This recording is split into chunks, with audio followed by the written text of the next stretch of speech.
नमस्कार, शुभ 24 न्यूज में आपका स्वागत है। मैं हूं आपके साथ महिमा गांधी। आइए शुरुआत करते हैं खबरों की।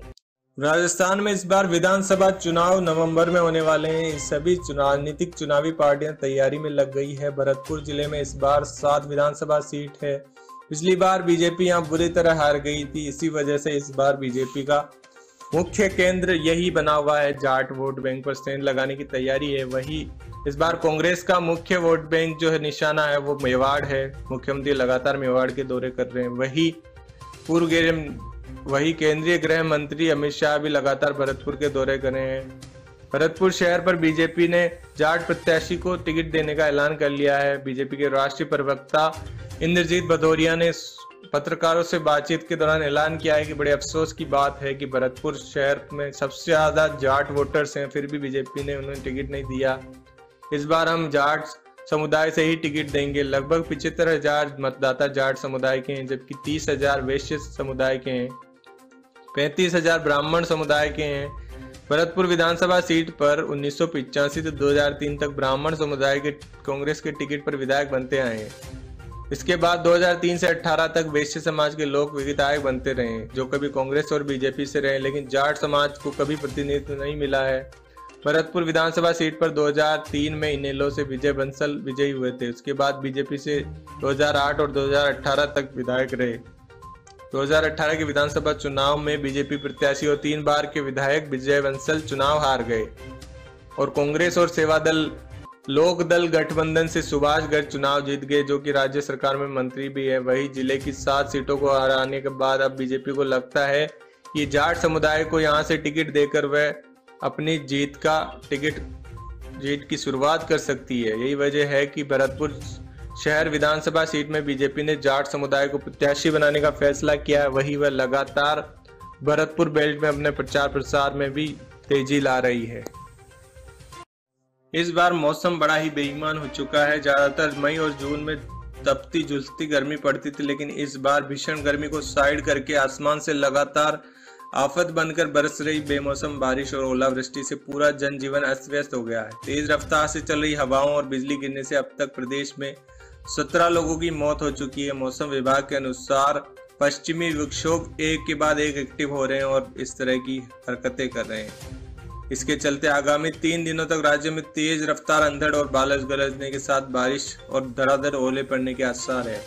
बिगड़ते मौसम को देखते हुए मौसम विभाग ने प्रदेश के 25 जिलों में कई दिनों से ऑरेंज अलर्ट जारी कर रखा है। मौसम विभाग ने लोगों को सलाह भी दी कि बेवजह घरों से बाहर न निकले, साथ ही पेड़ों और दीवारों और बिजली के खंभों से दूरी बनाए रखें। बीते 4 दिन में डरावनी तूफानी हवाएं चल रही हैं। 25 मई को आए तूफान और हादसे में कई तरह के पोल उखड़ गए। बिजली गिरने से 17 लोग मौत के शिकार हो गए। अब पश्चिमी विक्षोभ का कहना है कि आज 30 मई को एक नया पश्चिमी विक्षोभ एक्टिव हो रहा है, जिसकी वजह से तेज अंधड़ के साथ बारिश और ओले गिर सकते हैं। 2 साल पहले भारत में ताउते तूफान ने अपना डेरा डाला था, जिसने कई राज्यों में तबाही मचा दी थी। उस समय 75 किलोमीटर प्रति घंटा की रफ्तार से हवाएं चली थी। वही अब 25 मई को 96 किलोमीटर प्रति घंटा की रफ्तार से तेज हवाएं चल रही है। इसे देखकर लग रहा है कि इस बार तूफान पहले से ज्यादा खतरनाक है। मौसम विभाग ने भले ही ऑरेंज अलर्ट जारी कर दिया हो, लेकिन फिर भी लोगों का आवागमन जारी है। चित्तौड़, अलवर, चूरू, झुंझुनू, बीकानेर, जयपुर, नागौर, टोंक, अजमेर, भीलवाड़ा, बाड़मेर, दौसा, सवाई माधोपुर और सीकर जिले में भारी बारिश की चेतावनी दी गई है। तो आपसे अपील है कि अपने घरों पर ही रहें और सुरक्षित रहें। तूफान में बेवजह बाहर निकलकर बखेड़ा न खड़ा करें। प्रदेश में बढ़ते बिजली के दामों के बीच ऊर्जा विभाग ने उपभोक्ताओं को राहत देने की दिशा में एक बड़ा कदम उठाया है। जयपुर डिस्कॉम ने राजस्थान राज्य विद्युत विनियामक आयोग के निर्देशों पर विद्युत उपभोक्ताओं की जमा अमानत राशि पर बैंक दर के हिसाब से ब्याज देने का निर्णय लिया है। यानी उपभोक्ताओं को देय ब्याज राशि उनके विद्युत बिल में समायोजित कर दी जाएगी। जयपुर डिस्कॉम के प्रबंध निदेशक RN कुमार ने बताया कि जयपुर डिस्कॉम के उपभोक्ताओं को उनकी जमा अमानत राशि पर 4.25% के हिसाब से ब्याज दिया जाएगा, जिसमें 51 करोड़ 62 लाख रुपए का ब्याज दिया जाएगा। ये ब्याज की राशि उनके बिल में जोड़ दी जाएगी। यानी जो अमानत राशि आपने जमा करा रखी है उस पर बिजली कंपनी आपको इंटरेस्ट देगी और वो इंटरेस्ट आपके बिल में से काट लिया जाएगा। डिस्कॉम MD RM हनुमान ने बताया कि उपभोक्ताओं को देय ब्याज की राशि विद्युत बिल में कम कर दी जाएगी और इसकी सूचना उनके रजिस्टर्ड मोबाइल नंबर पर SMS और ईमेल आईडी पर मेल द्वारा दी जाएगी। साथ ही इस राशि को बिजली मित्र ऐप पर भी देख सकते हैं। उन्होंने बताया कि उपभोक्ताओं द्वारा जमा अमानत राशि व विद्युत बिल में प्रदर्शित अमानत राशि में भिन्नता होने की स्थिति में उपभोक्ता संबंधित सहायक अभियंता कार्यालय में समाधान करवा सकते हैं। गौरतलब है कि राजस्थान राज्य विद्युत विनियामक आयोग के निर्देशानुसार विद्युत उपभोक्ताओं के 2 माह के विद्युत उपभोग के बराबर अमानत राशि जमा कराई जाती है, जिस पर विद्युत वितरण निगमों द्वारा बैंक दर से ब्याज दिया जाता रहा है। हालांकि गहलोत सरकार ने 200 यूनिट घरेलू बिजली और 2000 यूनिट कृषि बिजली फ्री देने का भी फैसला लिया है, लेकिन हाल ही में फ्यूल सरचार्ज बढ़ने से लोगों के बिल ज्यादा आ रहे थे। ऐसे में ये राहत काफी उन्हें फायदा देगी और चुनावी साल में काफी निर्णायक कदम साबित होगी।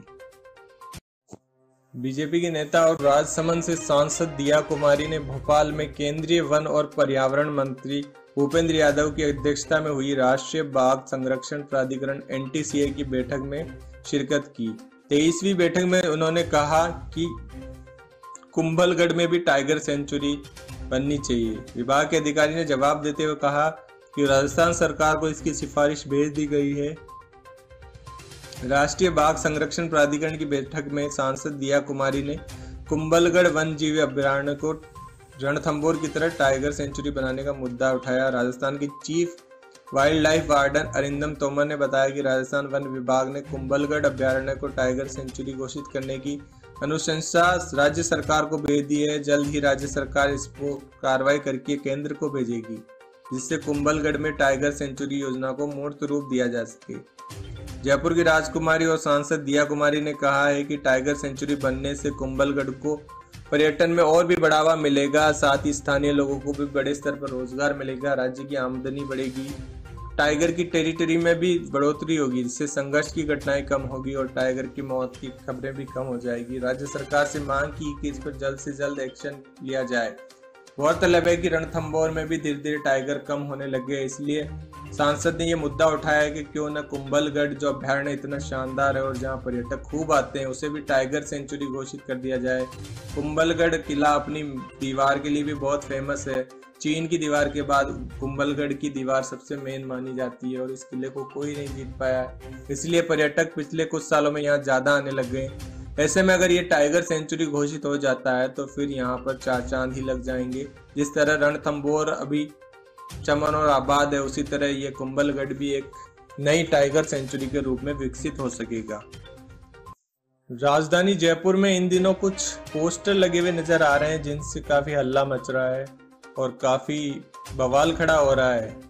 दरअसल परकोटे वाले इलाके में कुछ पोस्टर लगे हुए हैं ब्रह्मपुरी इलाके में, जिसमें लिखा हुआ है कि हिंदुओं का पलायन जारी। ब्रह्मपुरी थाना पुलिस से मिली जानकारी के मुताबिक इस तरह के विवादित पोस्टर किसी ने कृष्णा कॉलोनी ब्रह्मपुरी में लगा दिए। जब स्थानीय लोगों ने पुलिस को सूचना दी तो पुलिस ने पोस्टर जब्त करी और FIR दर्ज की ली। विवादित पोस्टर सफेद पेपर पर कंप्यूटर प्रिंटआउट लेकर तैयार किए गए, जिन्हें कृष्णा कॉलोनी की दीवारों पर रात के समय अज्ञात व्यक्ति ने चिपकाया है। पुलिस ने अज्ञात के खिलाफ शिकायत दर्ज कर ली है। पोस्टर में लिखा है, कृष्णा कॉलोनी निवासी पलायन को मजबूर, हवा महल के रामगढ़ क्षेत्र से हिंदुओं का पलायन जारी, जिम्मेदार है पार्षद पति और पत्नी अख्तर हुसैन और नगर निगम के कर्मचारी और वार्ड 12 के अधिकारी। सूत्रों के मुताबिक विवादित पोस्टर से पुलिस प्रशासन में खलबली मच गई है। मुखबिर तंत्र और CID और CLG मेंबर्स को एक्टिव किया है। सादा ड्रेस में पुलिस कर्मियों की रात में गश्त बढ़ा दी गई है। आरोपी की धरपकड़ के लिए इंटेलिजेंस भी एक्टिव हो गई है। पुलिस ने पोस्टर चस्पा करने वाले अज्ञात लोगों के खिलाफ IPC की धारा 501/1 में मुकदमा दर्ज करके खोजबीन जारी कर दी है। हालांकि स्थानीय लोग नगर निगम के अधिकारी, कर्मचारी और पार्षद मौजमा बानो और उनके पति अख्तर हुसैन पर ही ये पोस्टर लगाने के आरोप लगा रहे हैं, लेकिन पुलिस के गले में ये बात नहीं उतरी, क्योंकि पोस्टर में आरोप खुद उन पर लगे हुए हैं। ऐसे में भला खुद अपने खिलाफ कोई आरोप वाले पोस्टर कैसे लगवा सकता है? ये किसकी शरारत है? पुलिस इसे पता करने में जुटी है। माना जा रहा है कि पार्षद की विरोधी लॉबी इसमें इन्वॉल्व हो सकती है। विधानसभा चुनाव से पहले इसे सियासी रूप देकर यहाँ दंगे भड़काने का काम भी ये साजिश हो सकती है, इसलिए यहाँ पर इंटेलिजेंस ब्यूरो भी काफी एक्टिव हो गई है और इस मामले की जांच कर रही है।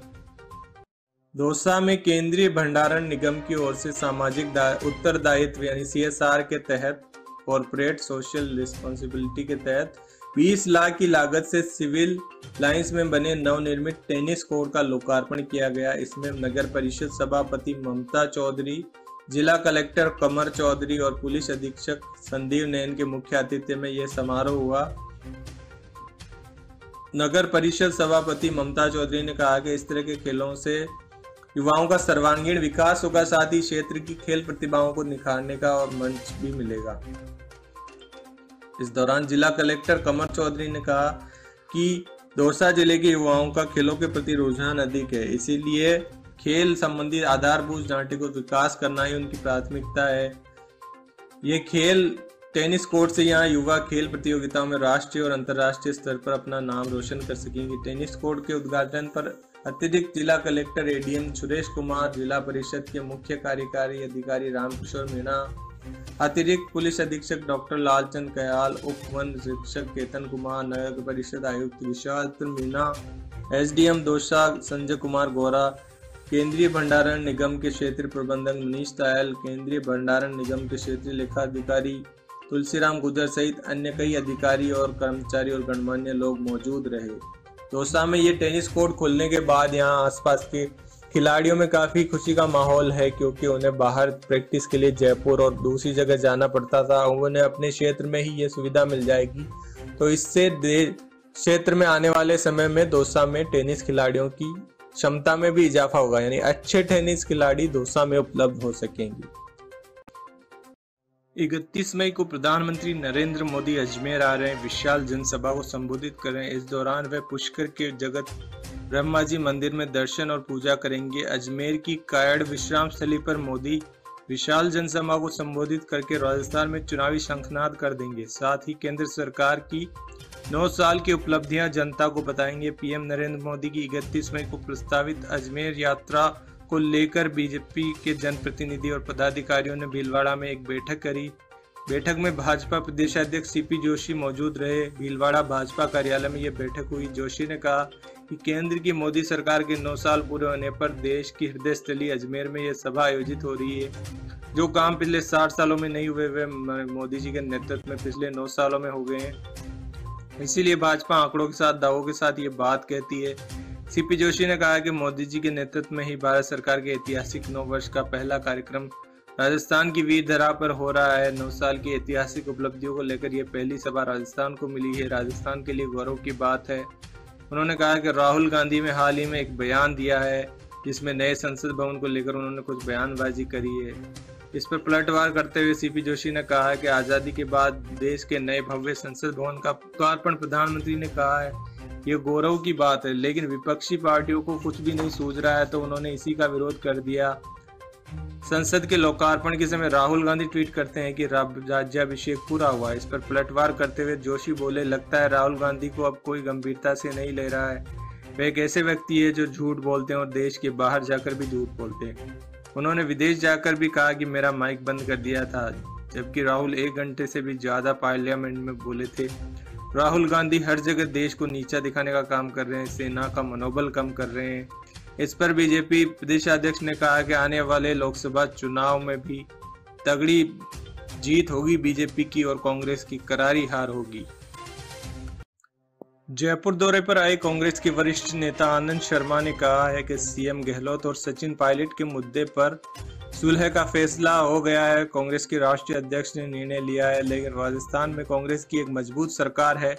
अशोक गहलोत मुख्यमंत्री और जिस ढंग से काम हुआ है, नई नीतियां बनी है, नया बजट आया है और ताबड़तोड़ घोषणाएं हुई है, उससे यही लगता है कि जिस तरह कांग्रेस ने हिमाचल प्रदेश और कर्नाटक में शंखनाद विजयी ध्वज फहराया है, उसी तरह राजस्थान, मध्य प्रदेश, छत्तीसगढ़ में भी यही होगा और राजस्थान में वापस कांग्रेस सत्ता में आएगी और भारी मतों से जीत दर्ज करेगी।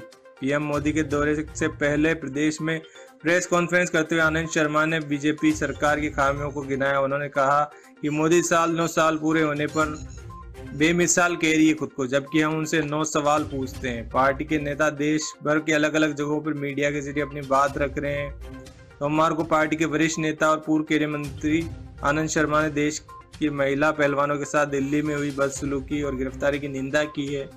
शर्मा बोले कि हम महिला शक्ति और महिलाओं के सम्मान की बात करते हैं और बात जब अंतर्राष्ट्रीय स्तर पर देश को मेडल दिलाने वाली बेटियों की हो तो ये कैसे हो सकता है कि उनको पुलिस वाले घसीट रहे हैं, दुर्व्यवहार कर रहे हैं, जिनका हम आदर और सम्मान करते हैं।